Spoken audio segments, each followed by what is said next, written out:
ഇനി നമുക്ക് ഇന്നത്തെ പ്രധാന പത്രവാർത്തകളിലേക്ക് ഒന്ന് കടക്കാം. പ്രവൃത്തി ദിനമാണ്. നിങ്ങളുടെ ജോലി സ്ഥലങ്ങളിലേക്കും സ്കൂളിലും കോളേജിലും ഒക്കെ പോകാൻ തയ്യാറെടുക്കുന്നുണ്ടാവും. അടുക്കളയിലിരിക്കുന്ന വീട്ടമ്മമാരുടെയും വീട്ടച്ഛന്മാരുടെയും പ്രത്യേക ശ്രദ്ധയ്ക്ക് എല്ലാ പത്രങ്ങളുടെയും പ്രധാനപ്പെട്ട വാർത്ത ഇന്നലെ രാത്രി ആലപ്പുഴയിലുണ്ടായ നടുക്കുന്ന അപകടമാണ്. നമ്മളെ ആകെ വേദനിപ്പിച്ച വാർത്തയാണ്. രാത്രി 9:20 കൂടിയാണ് അപകട വാർത്ത നമ്മളിലേക്ക് എത്തുന്നത്. നമ്മൾ കൃത്യം 9:40 കൂടി ആ വാർത്തയും ചിത്രങ്ങളും പ്രേക്ഷകരിലേക്ക് എത്തിക്കുകയും ചെയ്തു. ആ വാർത്ത ഇതായിരുന്നു: ആലപ്പുഴ കളർകോട് കാറും ബസ്സും കൂട്ടിയിടിച്ച് 5 മെഡിക്കൽ വിദ്യാർത്ഥികൾ മരിച്ച വാർത്ത. മരിച്ചത് 1-ാം വർഷ വിദ്യാർത്ഥികൾ. കാറിലുണ്ടായിരുന്ന മറ്റ് 2 വിദ്യാർത്ഥികൾക്ക് ഗുരുതര പരിക്ക്. ദുരന്തം രാത്രി 9:20 കനത്ത മഴയ്ക്കിടെയാണ്. KSRTC ബസ്സിലെ യാത്രക്കാർക്കും പരിക്കു പറ്റിയിട്ടുണ്ട്. ചിത്രസഹിതമാണ് പത്രം, എല്ലാ പത്രങ്ങളും ആദ്യ പേജിൽ ഈ വാർത്ത കൈകാര്യം ചെയ്തിരിക്കുന്നത്. ദേശീയപാത 66-ൽ ആലപ്പുഴ കളർകോടിന് സമീപം KSRTC ബസ്സും കാറും കൂട്ടിയിടിച്ചുണ്ടായ അപകടത്തിൽ ആലപ്പുഴ വണ്ടാനം മെഡിക്കൽ കോളേജിലെ 5 മെഡിക്കൽ വിദ്യാർത്ഥികളാണ് മരിച്ചത്. ദേശീയപാതയിൽ കളർകോട് ചങ്ങനാശ്ശേരി മുക്ക് ജംഗ്ഷനിൽ KSRTC ബസ്സും കാറും കൂട്ടിയിടിച്ച് കാറിലുണ്ടായിരുന്ന 5 മെഡിക്കൽ വിദ്യാർത്ഥികൾ മരിച്ചു. മറ്റു 2 വിദ്യാർത്ഥികൾക്ക് ഗുരുതര പരിക്കുണ്ട്. കാറിലുണ്ടായിരുന്ന 7 പേരും ആലപ്പുഴ ഗവൺമെന്റ് മെഡിക്കൽ കോളേജിലെ 1-ാം വർഷ MBBS വിദ്യാർത്ഥികളാണ്. ചില ബസ് യാത്രക്കാർക്കും പരിക്കേറ്റിട്ടുണ്ട്. കനത്ത മഴയ്ക്കിടെ ഇന്നലെ രാത്രി 9:20 അപകടം. ഗുരുവായൂരിൽ നിന്ന് കായംകുളത്തേക്ക് പോവുകയായിരുന്ന KSRTC ഫാസ്റ്റ് പാസഞ്ചർ ബസ്സും ആലപ്പുഴ ഭാഗത്തേക്ക് പോവുകയായിരുന്ന കാറുമാണ് കൂട്ടിയിടിച്ചത്. കാറ് നിയന്ത്രണം വിട്ട് ബസ്സിലേക്ക് ഇടിച്ചു കയറുകയായിരുന്നുവെന്ന് ദൃക്സാക്ഷികൾ പറഞ്ഞു. അപകടത്തിൽ കാർ പൂർണ്ണമായും തകർന്നു. 3 പേർ സംഭവസ്ഥലത്ത് വെച്ച് തന്നെ മരിച്ചു. കാർ വെട്ടിപ്പൊളിച്ചാണ് വിദ്യാർത്ഥികളെ പുറത്തെടുത്തത്. പരിക്കേറ്റവരെ ആലപ്പുഴ മെഡിക്കൽ കോളേജ് ആശുപത്രിയിൽ പ്രവേശിപ്പിച്ചു. മരിച്ചവരിൽ കോഴിക്കോട് സ്വദേശി മുഹമ്മദ് അബ്ദുൽ ജബ്ബാർ, ലക്ഷദ്വീപ് സ്വദേശി മുഹമ്മദ് ഇബ്രാഹിം, ദേവൻ, ആയിഷ് എന്നിവരെ തിരിച്ചറിഞ്ഞു. രാത്രി നഗരത്തിൽ സിനിമ കാണാനായി പോകുമ്പോഴായിരുന്നു അപകടമെന്ന് സഹപാഠികൾ പറഞ്ഞു. എന്ത് കഷ്ടമാണല്ലേ! കനത്ത മഴയിൽ കാഴ്ച അവ്യക്തമായതും റോഡിൽ വാഹനം തെന്നിയതുമാകാം അപകടത്തിന് കാരണമെന്ന് കരുതുന്നതായി RTO AK ദിലു പറഞ്ഞു. വാഹനം അമിത വേഗതയിലായിരുന്നില്ല എന്നാണ് നമ്മൾ മനസ്സിലാക്കുന്നത്. പക്ഷേ കനത്ത മഴ ഇന്നലെ ആലപ്പുഴയിൽ പെയ്യുന്നുണ്ടായിരുന്നു. ആ മഴയത്ത് രാത്രിയിൽ കാഴ്ചയെ മറച്ചിരുന്നു മഴ. മാത്രവുമല്ല, റോഡ് സ്ലിപ്പറി ആയിരുന്നു. അങ്ങനെ റോഡിൽ നിന്ന് വഴുതിപ്പോയതാവാം അപകട കാരണം എന്നാണ് RTOയുടെ കണക്കുകൂട്ടൽ. മാതൃഭൂമിയിലും ആ വാർത്ത. ആലപ്പുഴയിൽ ബസ്സും കാറും കൂട്ടിയിടിച്ച് 5 മരണം. മരിച്ച മുഹമ്മദ് അബ്ദുൽ ജബ്ബാറിൻ്റെയും മുഹമ്മദ് ഇബ്രാഹിമിൻ്റെയും ചിത്രവും തകർന്ന് തരിപ്പണമായ ടവേറക്കാരിൻ്റെ ചിത്രവും ആദ്യ പേജിൽ തന്നെ മാതൃഭൂമി പത്രവും പങ്കുവയ്ക്കുന്നുണ്ട്. ദേശാഭിമാനിയിലും മാധ്യമത്തിലും ആദ്യ പേജുകളിൽ ആ വാർത്തയുടെ ചിത്രസഹിതമാണ് പ്രസിദ്ധീകരിച്ചിരിക്കുന്നത്. KSRTC ബസ്സിൽ കാറിടിച്ച് 5 മെഡിക്കൽ വിദ്യാർത്ഥികൾ മരിച്ചുവെന്ന് ദേശാഭിമാനി. ആലപ്പുഴയിൽ കാറും ബസ്സും കൂട്ടിയിടിച്ച് 5 മരണം. മരിച്ചത് വണ്ടാനം മെഡിക്കൽ കോളേജിലെ 1-ാം വർഷ വിദ്യാർത്ഥികളെന്ന് മാധ്യമവും റിപ്പോർട്ട് ചെയ്യുന്നു. ഇന്നലെ രാത്രി 9:20 കൂടിയാണ് ആലപ്പുഴയിൽ വണ്ടാനത്ത് നമ്മളെ നടുക്കിയ അപകടമുണ്ടായത്. 5 മെഡിക്കൽ കോളേജ് വിദ്യാർത്ഥികളാണ്. ആ വിദ്യാർത്ഥികളിൽ മറ്റ് 2 വിദ്യാർത്ഥികൾ കൂടി ഉണ്ടായിരുന്നു. മൊത്തം 7 പേരാണ് മെഡിക്കൽ കോളേജ് ഹോസ്റ്റലിൽ നിന്ന് ആലപ്പുഴയിൽ ഇന്നലെ സിനിമ കാണാൻ, സെക്കൻഡ് ഷോ സിനിമ കാണാൻ, ഞായറാഴ്ച പ്രത്യേകിച്ച് തിങ്കളാഴ്ച ഇന്നലെ ക്ലാസ്സെല്ലാം കഴിഞ്ഞ് സെക്കൻഡ് ഷോയ്ക്ക് സിനിമയ്ക്ക് വേണ്ടിയിട്ട് പോയതാണ് അവർ. പോകുന്ന സമയത്ത് കനത്ത മഴയിൽ കാഴ്ച മറഞ്ഞാണ് അപകടമുണ്ടായിരിക്കുന്നത് എന്നാണ് ഇപ്പോൾ RTO പറഞ്ഞതായി പത്രങ്ങൾ റിപ്പോർട്ട് ചെയ്യുന്നത്. നമ്മളെ ആകെ വേദനിപ്പിച്ചൊരു വാർത്തയാണ് ഇന്നലെ ആലപ്പുഴയിൽ നിന്ന് വന്നത്. അവരുടെ രക്ഷിതാക്കൾ ഇതെങ്ങനെ സഹിക്കും? ഒരുപാട് പ്രതീക്ഷകളോടുകൂടിയാണ് ലക്ഷദ്വീപിൽ നിന്നും കോഴിക്കോട്ട് നിന്നും ഈ വിദ്യാർത്ഥികൾ, അതും സർക്കാർ കോളേജിൽ പഠിക്കാൻ വേണ്ടി എത്തിയത്. അപ്പോൾ നല്ല മിടുക്കന്മാരായിട്ട് പഠിക്കുന്ന വിദ്യാർത്ഥികളായിരുന്നിരിക്കണം തീർച്ചയായും. അതുകൊണ്ടാണല്ലോ എൻട്രൻസ് പരീക്ഷയൊക്കെ ക്ലിയർ ചെയ്തവർ അവിടെ വന്നിട്ടുണ്ടാവുക. അപകടമാണ് ഇന്നത്തെ പ്രധാനപ്പെട്ട പത്രവാർത്തയായി വന്നത്. നമ്മളോടൊപ്പം അല്ലമീനും ആലപ്പുഴയിൽ നിന്ന് ചേർന്നിരുന്നു. മറ്റു പ്രധാനപ്പെട്ട വാർത്തകൾ കൂടി നമുക്കൊന്ന് വളരെ വേഗം പരിശോധിച്ചു വരാം. മനോരമയിൽ ആലപ്പുഴയിലെ ഈ അപകട വാർത്ത കഴിഞ്ഞാലുള്ള പ്രധാനപ്പെട്ട വാർത്ത ഇന്നലെ വന്ന ഒരു ഹൈക്കോടതി വിധിയും ഒരു പോലീസ് റിപ്പോർട്ടുമാണ്.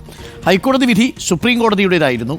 MLAയുടെ മകന് ആശ്രിത നിയമനം നൽകിയ സർക്കാരിൻ്റെ തീരുമാനത്തെ ഹൈക്കോടതി നേരത്തെ റദ്ദാക്കിയിരുന്നു. അതിപ്പോൾ സുപ്രീം കോടതി ശരിവെച്ചിരിക്കുകയാണ്. MLAയുടെ മകന് ആശ്രിത നിയമനം നൽകുന്നത് എങ്ങനെയാണെന്ന് സുപ്രീം കോടതി. ചെങ്ങന്നൂർ MLA ആയിരിക്കെ അന്തരിച്ച KK രാമചന്ദ്രൻ നായരുടെ മകൻ R പ്രശാന്തിന് ആശ്രിത നിയമനം നൽകിയ കേരള സർക്കാർ നടപടി റദ്ദാക്കിയ ഹൈക്കോടതി ഉത്തരവ് ശരിവെച്ചുകൊണ്ടാണ് ഈ തീരുമാനമെടുത്തത് എന്ന് പത്രം പറയുന്നു.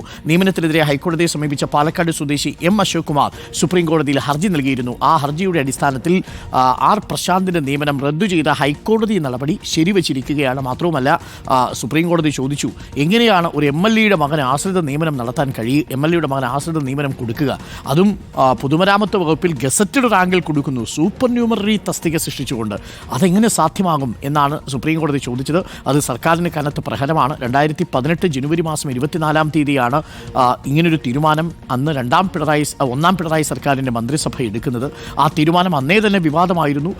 പാലക്കാട്ടുകാരനായ അശോക് കുമാറിൻ്റെ ഹർജിയാണ് ഹൈക്കോടതിയും അന്ന് പരിഗണിച്ചത്. പൊതുതാൽപര്യ ഹർജി നിൽക്കില്ല എന്നുള്ള സർക്കാർ വാദമൊക്കെ സുപ്രീം കോടതി എടുത്ത് കാട്ടിക്കളഞ്ഞു. എന്നിട്ട് ചോദിച്ചു, ഇങ്ങനെ ജനപ്രതിനിധികളെ സർക്കാർ ഉദ്യോഗസ്ഥരായി കണക്കാക്കി ആശ്രിത നിയമനം നടത്തിയാൽ ഇത് എവിടെ പോയി അവസാനിക്കും? നമ്മുടെ നാട്ടിലെ പഞ്ചായത്ത് സംവിധാനങ്ങൾക്ക് അടക്കമുള്ള മെമ്പർമാർക്ക് നാളെ മക്കൾക്ക് ആശ്രിത നിയമനം നടത്താം എന്ന നിലയിലേക്ക് കാര്യങ്ങൾ വരില്ലേ? സർക്കാരിനെ കയറൂരി വിടുന്നതിന് സമാനമാണ് എന്നാണ് കോടതി നിരീക്ഷിച്ചത്. ആ വാർത്ത എല്ലാ പത്രങ്ങളും പ്രധാനപ്പെട്ട വാർത്തയെ തന്നെ കൈകാര്യം ചെയ്യുന്നു. പക്ഷേ അത് ദേശാഭിമാനി വാർത്തയിൽ അത് കാണുന്നുമില്ല. മാതൃഭൂമിയുടെ ലീഡ് വാർത്ത യഥാർത്ഥത്തിൽ ആലപ്പുഴയിലെ അപകടമല്ല, പകരം വളപട്ടണത്ത് നടന്ന, ഇന്നലെ നമ്മൾ വളരെ വിശദമായി ചർച്ച ചെയ്ത അർജുൻ കല്യാണത്തിൻ്റെ CCTV ദൃശ്യങ്ങളും അതിൻ്റെ എന്താണ് സംഭവിച്ചത് എന്നതിൻ്റെ കൃത്യമായ ദൃശ്യങ്ങളുമൊക്കെ പ്രേക്ഷകരിലേക്ക് ഇന്നലെ ഇതേ സമയം എത്തിച്ചിരുന്നു. അപ്പോൾ ആ വാർത്ത തന്നെയാണ് പ്രധാനമായിട്ടും കൈകാര്യം ചെയ്യുന്നത്. കേരളത്തിലെ ഏറ്റവും വലിയ ഭവനഭേദനമാണ് വളപട്ടണത്ത് നടന്നത്. 1,21,00,000 രൂപയും 267 പവനും. കള്ളൻ അയലത്തെ അദ്ദേഹം എന്നാണ് മാതൃഭൂമി ഇട്ടിരിക്കുന്ന തലക്കെട്ട്. മനോരമയിൽ ഇട്ടിരിക്കുന്ന തലക്കെട്ട് അയലത്തെ കട്ടിലിനടിയിൽ 1.21 കോടിയും 267 പവനും എന്നാണ്. വളപട്ടണം കവർച്ച, അയൽവാസി അറസ്റ്റിൽ എന്നാണ് ദേശാഭിമാനി ഇട്ടിരിക്കുന്ന തലക്കെട്ട്. മാധ്യമം വളപട്ടണത്തെ വൻ കവർച്ച, അയൽവാസി അറസ്റ്റിൽ. കൗതുകകരമായ തലക്കെട്ട് കള്ളൻ അയലത്തെ അദ്ദേഹം എന്നാണ്. നമ്മൾ അയൽവാസിയും തൊണ്ടിമുതലും എന്നാണ് കൊടുത്തത്.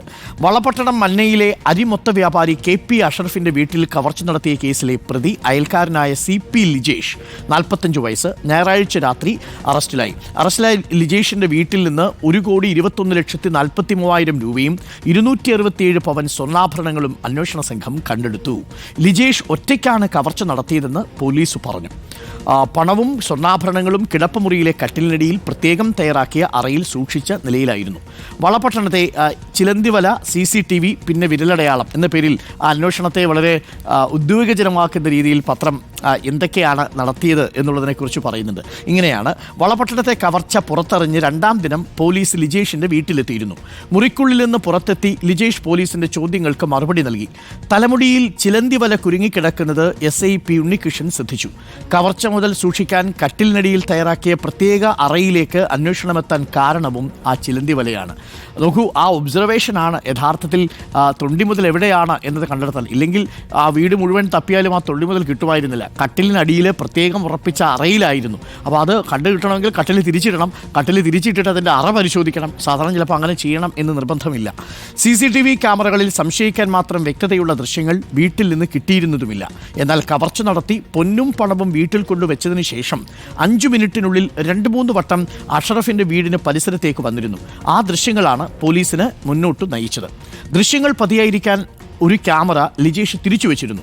അത് മുറിയുടെ ഉള്ളിലേക്കുള്ള ദൃശ്യം ലഭിക്കുന്ന തരത്തിലായത് കുരുക്കായി. അതിൽ നിന്ന് കഷണ്ടിയുള്ളയാളാണ് മോഷ്ടാവെന്ന് പോലീസിന് മനസ്സിലായി. വീടിനെക്കുറിച്ച് നല്ല അറിവുള്ളയാളാണ് കവർച്ച നടത്തിയതെന്ന് പോലീസ് തുടക്കം മുതൽ സംശയിച്ചിരുന്നു. ഇട്ട ടീഷർട്ടും ആ CCTV-യിൽ പതിഞ്ഞിരുന്നു. വീടിൻ്റെ 1 കിലോമീറ്റർ ചുറ്റളവിലെ CCTV ദൃശ്യങ്ങൾ പോലീസ് അരിച്ചു പെറുക്കിയിരുന്നു. അഷറഫിൻ്റെ വീട്ടിൽ നിന്ന് ഒരു വ്യക്തിയും സാധനവും ദൂരേക്ക് പോയിട്ടില്ല എന്ന് പോലീസ് ഉറപ്പിച്ചത് അങ്ങനെയാണ്. പോലീസ് ചോദ്യം ചെയ്തപ്പോൾ കീച്ചേരിയിൽ മറ്റൊരു വീട്ടിൽ കവർച്ച നടത്തിയ കാര്യം ലിജേഷ് സമ്മതിച്ചു. അത്ര കൃത്യമായി വിരലടയാളങ്ങളുടെ സാന്നിധ്യം ശാസ്ത്രീയമായി പോലീസ് ഉറപ്പാക്കിയാണ് ചോദ്യം ചെയ്തത്. എന്തായാലും അന്വേഷണം വളരെ ഗംഭീരമായിട്ട് നടന്നു. നവംബർ 20-ാം തീയതി നടന്ന ഈ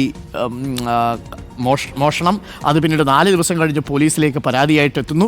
ചുരുങ്ങിയ ദിവസം കൊണ്ട് 12 ദിവസം കൊണ്ട് പോലീസ് കള്ളനെ പിടികൂടിയിരിക്കുന്നു എന്നുള്ളതാണ്. കേരളത്തിലെ ഏറ്റവും വലിയ ഭവനഭേദന കേസിലാണ് ലിജേഷ് ഇപ്പോൾ അറസ്റ്റിലായിരിക്കുന്നത്. അതും വീടിൻ്റെ തൊട്ടു പിന്നിൽ താമസിക്കുന്ന അയൽവാസിയായ CP ലിജേഷ് എന്ന 45 വയസ്സുകാരനായ വെൽഡറാണ് അറസ്റ്റിലായിരിക്കുന്നത്. മറ്റൊരു പ്രധാനപ്പെട്ട വാർത്ത മാതൃഭൂമി പത്രത്തിലുള്ളത് ട്രിവാൻഡ്രം ക്ലബ്ബ് ഇനി സർക്കാർ വകയായിരിക്കും, തിരിച്ചുപിടിക്കാൻ ഉത്തരവായിരിക്കുന്നു. തലസ്ഥാനത്തെ പ്രമുഖർ അംഗങ്ങളായുള്ള ട്രിവാൻഡ്രം ക്ലബ്ബ് സ്ഥിതി ചെയ്യുന്ന വഴുതക്കാട്ടെ സ്ഥലം തിരിച്ചുപിടിക്കാൻ സർക്കാരിൻ്റെ ഉത്തരവ്. ഇതിന്റെ ഭാഗമായി ഭൂമിയുടെ തണ്ടപ്പേര് റദ്ദാക്കി. ഈ ഭൂമിയുടെ അവകാശം സ്ഥാപിക്കാനുള്ള പ്രമാണം ഉൾപ്പെടെയുള്ള രേഖകൾ ഹാജരാക്കാൻ ക്ലബ്ബ് അധികൃതർക്ക് സാധിക്കാഞ്ഞതിനെ തുടർന്നാണ് നടപടി. യൂറോപ്യൻ ക്ലബ് എന്ന പേരിൽ 1900 ആരംഭിച്ച ക്ലബിന് അന്ന് മുതൽ ഭൂമിയിൽ അവകാശമുണ്ടെന്ന ക്ലബ് അധികൃതരുടെ വാദം സർക്കാർ തള്ളി. അടിയന്തരമായ ഉത്തരവ് നടപ്പാക്കി റിപ്പോർട്ട് നൽകാൻ സർക്കാർ റവന്യൂ കമ്മീഷണറോട് ആവശ്യപ്പെട്ടു. സർക്കാർ നടത്തിയ പരിശോധനയിൽ ഈ ഭൂമിയുടെ അവകാശം ക്ലബിൻ്റെ പേരിലുള്ളത് ചില രേഖകളിൽ മാത്രമാണ്.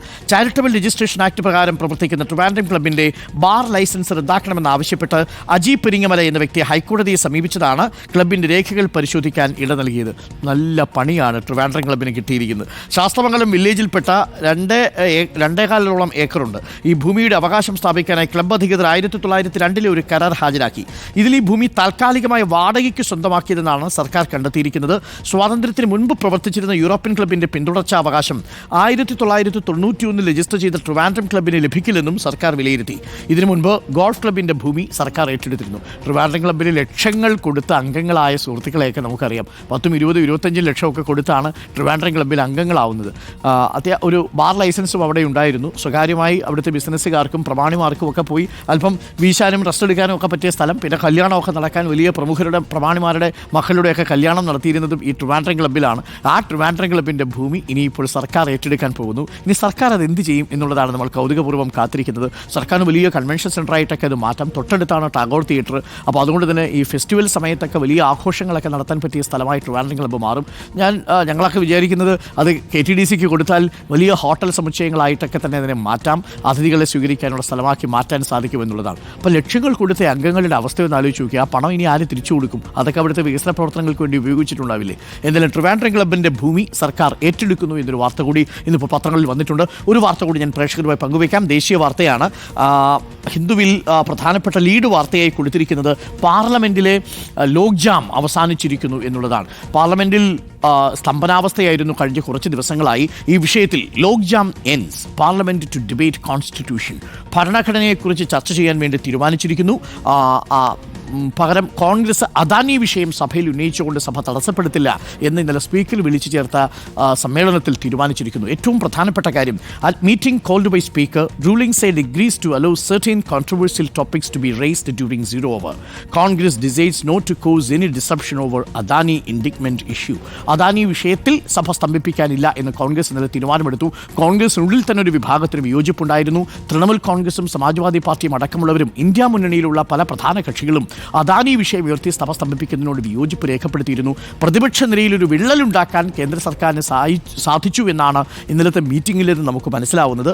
എന്തായാലും in a breakthrough to end the lock jam that had paralyzed the winter session of Parliament, the government and the opposition reached a consensus on holding a discussion on the constitution in both houses. രണ്ടു സഭകളിലും ഭരണഘടനയെക്കുറിച്ചുള്ള ചർച്ച നടക്കും. 13, 14 തീയതികളിൽ ലോക്സഭയും 16, 17 തീയതികളിൽ രാജ്യസഭയും ഭരണഘടനയെക്കുറിച്ചുള്ള ചർച്ച നടത്തും. അതിലൊരു പക്ഷേ കോൺഗ്രസ് അദാനി വിഷയം ഉയർത്തിക്കൊണ്ടുവരും. തൃണമൂൽ കോൺഗ്രസ് ആവട്ടെ ബംഗ്ലാദേശ് വിഷയം ഉയർത്തിക്കൊണ്ടുവരും.